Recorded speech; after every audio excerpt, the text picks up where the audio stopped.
My name is Randy, and I'm a guide here at Hearst Castle, and I want to thank you for taking a bit of your time and spending it with us today.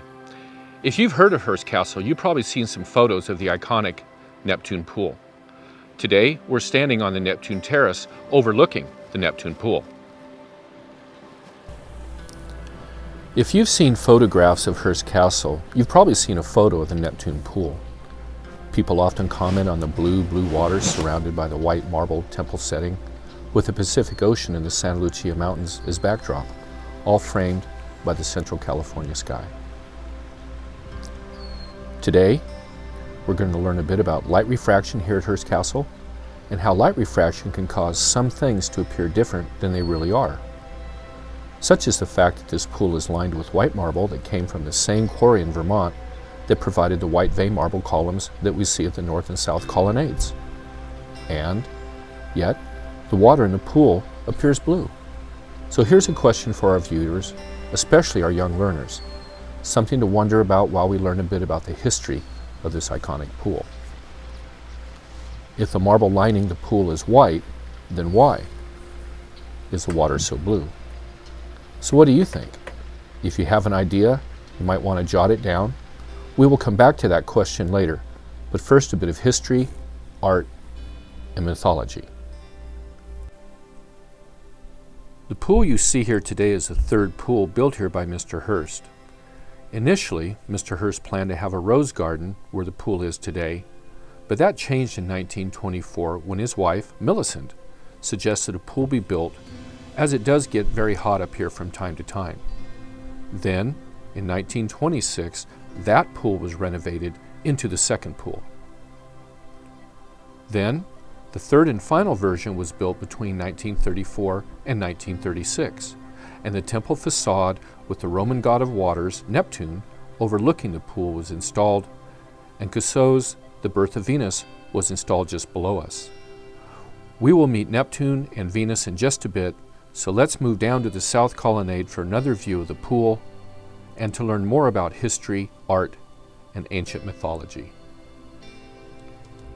We're here at the South Colonnade, which provides guests a nice view of the Pacific Ocean and coastline, and of Neptune standing proudly atop the temple facade, accompanied by two sea nymphs.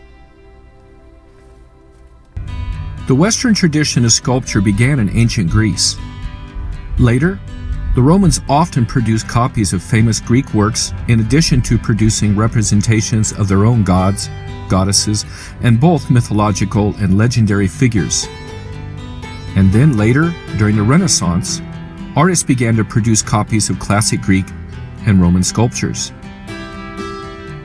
For example, the originals for the statues in the Roman indoor pool, such as Venus Genetrix and Diana the Huntress with the Deer, are both Roman copies of the original Greek bronzes.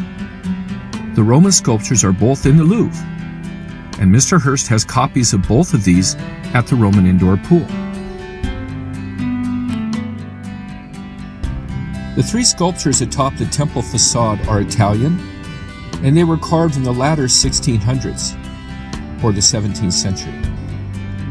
They depict Neptune, the Roman god of waters, and a pair of sea nymphs.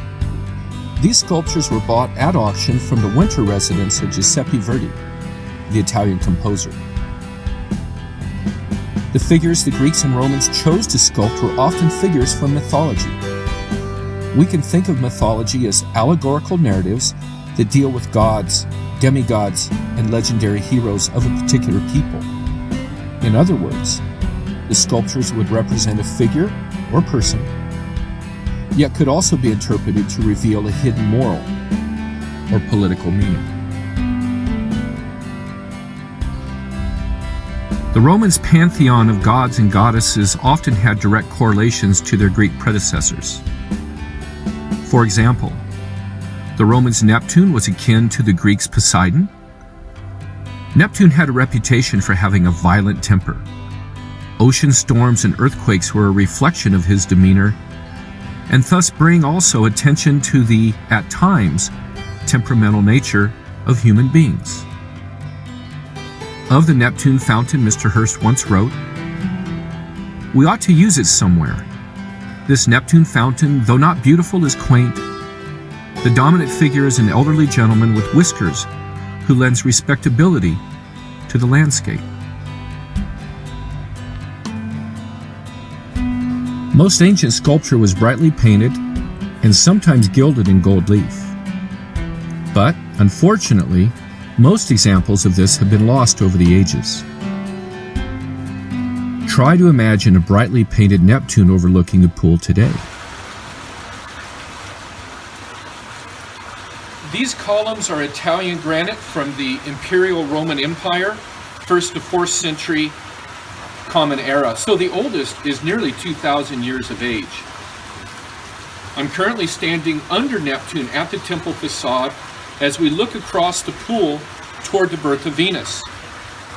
The historical precedent for Charles Cusseau's 20th century sculpture of the birth of Venus is Sandro Botticelli's 1485 painting by the same name, which can be viewed at the Uffizi Museum in Italy.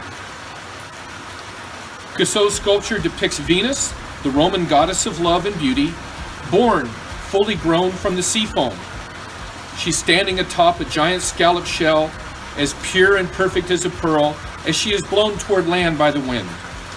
Both installations, Neptune and Venus, present a water theme and remind visitors to Mr. Hearst's Neptune Pool of the role of mythology in ancient cultures and of the timeless truths passed to us via mythology. We're standing underneath the North Colonnade, which gives us a nice view of the Santa Lucia Mountains, including that reddish cinnabar peak, Burnett Peak, providing the backdrop to the pool. As we can see, clean water in a clear glass is clear. However, water in oceans, lakes, and swimming pools often appears to be blue. And when we give tours, we mention to the guests that the pool is lined in the same white marble from the same quarry that gave us these white vein marble columns at the North Colonnade. So the essential question again is, if the pool is lined with white marble, why is the water so blue? And this requires an explanation of light refraction. Now, light refraction occurs when light passes from one substance to another substance of increasing density, such as light passing from the air above into the water of the Neptune pool. As the depth increases, the light spectrum loses the light in the reddish and orangish hues, leaving us the light in the bluish and greenish hues. And in a nutshell, that's our explanation, our working explanation of light refraction here at the Neptune pool. On behalf of California State Parks Historical Monument here at San Simeon, I want to thank you for taking the time to share with us today. Our staff appreciates all the attention you've given us, and we look forward to seeing you here soon. Have fun, please be safe. Thank you very much.